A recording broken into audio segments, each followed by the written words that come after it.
Bawal na po ang videoke lagpas ng alas 10. Alam ko lahat ng Pilipino mahilig kumanta. Maraming magaling kumanta.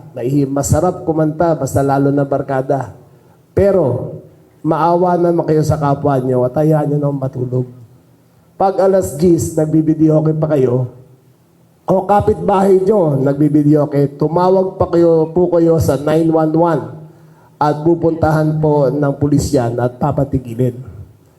Ulitin ko, wala po akong galit sa kumakanta. Kahit ako sintonado ako kumanta, minsan napapakanta rin ako. Pero pag alas 10, maawa naman kayo sa kapitbahay nyo. Di ba?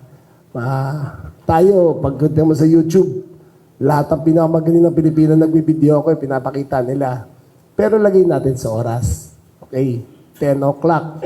10 o'clock tayo Maliban, bibigyan natin ng exception.